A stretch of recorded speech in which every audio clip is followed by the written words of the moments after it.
Assalamualaikum warahmatullahi wabarakatuh. Bagaimana keadaan semuanya? Baik-baik saja?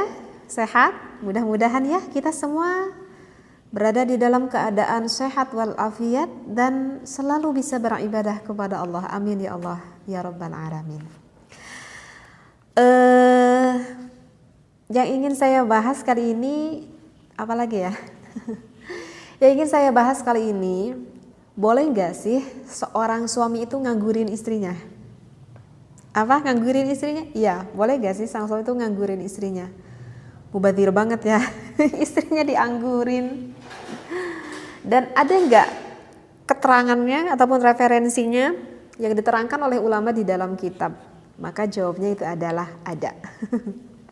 Kali ini saya bawa kitab Ihya Ulumuddin ya. Saya bawa kitab Ihya Ulumuddin. Di sana ada penjelasan yang disampaikan oleh Imam Ghazali. Saya bacakan dulu referensinya. Maaf, saya agak sedikit pilek. Bismillahirrahmanirrahim. Bismillah, alhamdulillah, wassalatu wassalamu ala rasulillah. Qala al-imamul Ghazali, berkata Imam Ghazali, yang bagi seharusnya ayatiha suami mendatangi sang istri fi kulli arba'i layalin marratin, yaitu di setiap 4 malam sekali. Fahuwa a'dalu, maka hal itu lebih dianggap adil ataupun ideal lah gitu ya. Idh adadun nisa'i, karena jumlahnya perempuan arba'un 4. Ail haddi aqsal jaizun, yakni batasan puncak yang boleh. Fajaza at-ta'khiru, maka boleh mengakhirkan ila hadzal haddi, akan batasan ini, na'am sumuhun.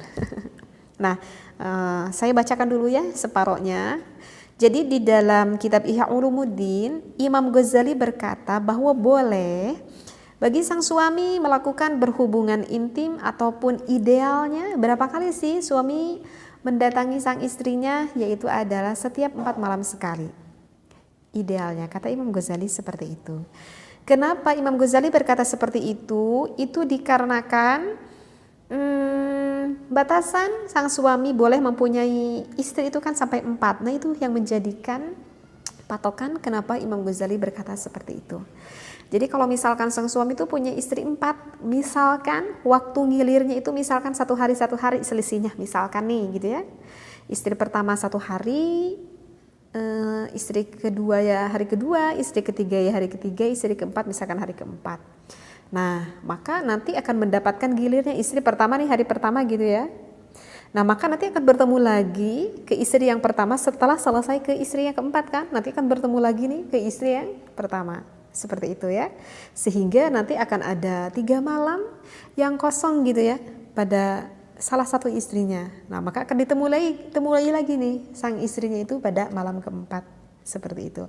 Nah itu yang menjadikan dasar kenapa Imam Ghazali berkata bahwa boleh nganggurin istrinya itu adalah sekitar 4 malam sehari. Jadi bagusnya sih dalam waktu 1 minggu itu sang suami jangan sampai nggak ngelongok gitu ke istrinya ya. Seperti itu. Nah itu yang menjadikan dasar seperti itu. Jadi kalau kebayang ya kalau suami yang punya istri 4, harus lelaki yang top markotop ini. Udah nanti ngelantur deh kalau udah ngebahas ke sana. Nah, udah paham ya? Nah, tetapi ini belum selesai. Pasti banyak pertanyaannya di otak para pendengar. Nah, kemudian di sini dilanjutkan yang bagi seharusnya ayyazida ataupun enggak apa-apa nih untuk menambahi untuk suami au yankuso ataupun mengurangi bihasabi hajatiha sesuai kebutuhan istrinya. Dengar nih, sesuai kebutuhan istrinya. Fitah sini tujuannya adalah apa? Di dalam penjagaan. Fa inna tahsinaha, sesungguhnya menjaga istri agar tidak terjerumus ke haram. Misalkan si istrinya takut dikhawatirkan selingkuh misalkan. Wajibun alaihi, maka ini adalah kewajiban bagi seorang suaminya. Nah sekarang ada timbul lagi pertanyaan, apakah itu memang hukum mutlak mengunjungi sang istri itu harus 4 malam sekali? Kalau yang dengar ini para pengantin baru pasti ini akan kelabakan. Karena pengantin baru yang umurnya itu masih muda-muda, itu biasanya di dalam satu hari itu kuat nih sampai 3 bahkan sampai 4 kali nih siang malamnya. Aduh, kalau saya harus nunggu sampai 4 hari ini gimana nih? Jadi ini bukan hukum mutlak seperti itu. Artinya idealnya diperbolehkan, istilahnya seperti itu ya. Jadi kan barusan juga disampaikan auyan kuso, boleh kok mengurangi waktunya. Kalau misalkan kuat bagi pengantin baru sehari sampai beberapa kali ya nggak apa-apa, lakukanlah hal itu gitu. Nah ini mungkin yang lebih cocoknya seperti umuran saya nih yang udah umur 40 tahunan gini kan beda itu kekuatannya sama seperti pengantin baru gitu ya. Nah maka idealnya itu seperti itu ya. Dan adapun masalah ini sebetulnya sudah pernah saya jelaskan ya dari tingkatan-tingkatan umurnya ya, kalau yang sebelumnya pernah lihat pembahasan di video saya sebelumnya. Seperti itu ya. Jadi untuk ini sih sebenarnya boleh dikurangi oleh suami, oleh ditambahi oleh sang suaminya. Artinya adalah ya sesuai kebutuhan istri ataupun sesuai kebutuhan sang suami. Hanya saja di sini dikatakan bihasabi hajatiha, sesuai kebutuhan sang istrinya. Jadi yang dikatakan sesuai kebutuhan sang istrinya, jangan sang suami itu berpikir kalau misalkan sang istri nggak memenuhi keinginan suaminya maka terlaknatlah sang istrinya. Jangan berpikir hanya sang istrinya saja loh yang terlaknat. Kemudian kalau misalkan istrinya yang lagi pengen, kemudian sang suaminya yang hare-hare aja gitu, apakah terlaknat nggak bagi sang suaminya? Sama ya. Maka jangan berpikir hanya istrinya aja nih yang akan kena laknat. Sang suami pun ya kalau misalkan sang istri meminta, maka itu ya harus dipertimbangkan dong ya. Ya kalau misalkan untuk seorang istri kalau minta itu kebanyakan malu. Iya, saya paham kebanyakan wanita itu malu ya. Tapi itu malu biasanya sih bagi pengantin anyar. Ya sekitar 1-5 tahun. Tapi kalau yang udah berumah tangga seperti saya udah puluhan tahun, masa masih mau terus mengukut kemaluannya sama sang suami? Toh memang itu adalah kebutuhan biologis bareng-bareng. Jadi kalau menurut saya wahai para istri ya gak perlu malu juga ya, karena itu memang kebutuhan Anda seperti itu.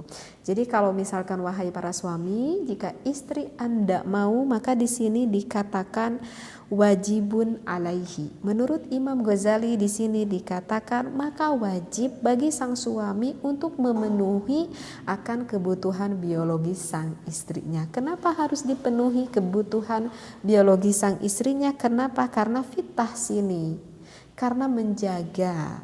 Menjaga dari apa? Menjaga dari hal yang tidak diinginkan. Fa inna tahsinaha, sesungguhnya menjaga istri dari hal yang diharamkan. Ya, apa saja itulah. Gitu ya. Karena sang istrinya merasa tidak selalu terpuaskan oleh sang suaminya, misalkan ya tidak sedikit bagi sang istri yang tidak mempunyai iman, sehingga naudzubillah sang istrinya itu sampai berani berselingkuh misalkan begitu ya.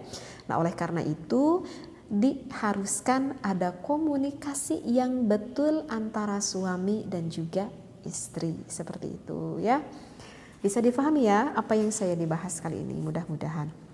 Tapi ada yang ingin saya sampaikan ya wahai para suami, ada yang harus diperhatikan itu ada kepuasan sang istri ya wahai para suami, karena secara penelitian itu saya merasa kasihan juga ya kepada para wanita. Secara penelitian itu sekitar 50% wanita itu tidak bisa sampai kepada puncak orgasme gitu ya, tidak sampai pada puncak orgasme. Oleh karena itu bagi sang suami yang bisa menyenangkan sang istrinya ketika berhubungan intim itu adalah ketika sang istrinya itu bisa sampai pada puncak ar-rasyah al-jinsiyah. Jadi artinya ar-rasyah al-jinsiyah itu sampai inzal, sampai keluar, sampai orgasme lah istilahnya itu seperti itu ya. Jadi layaknya kalian melakukan berhubungan intim tidak meniru seperti binatang. Karena kan kalau binatang itu nggak ada porefly, nggak ada cumbuk-mencubuk dulu, nggak ada merayu dulu kan. Kalau binatang ya asal masuk keluar ya udah dan pergi begitu saja. Jadi artinya jangan sampai sang suami itu tidak mengetahui apakah istrinya mendapatkan kepuasan atau tidak, asal suaminya merasa udah puas lalu tidur dengan enaknya tanpa mengetahui sang istrinya ya setelah itu. Nah itu ini menurut penelitian ya, menurut penelitian itu seperti itu. Jadi oleh karena itu mudah-mudahan para pendengar semuanya, kita bagi suami yang bisa menyenangkan istrinya dan juga istri yang selalu bisa menyenangkan suaminya.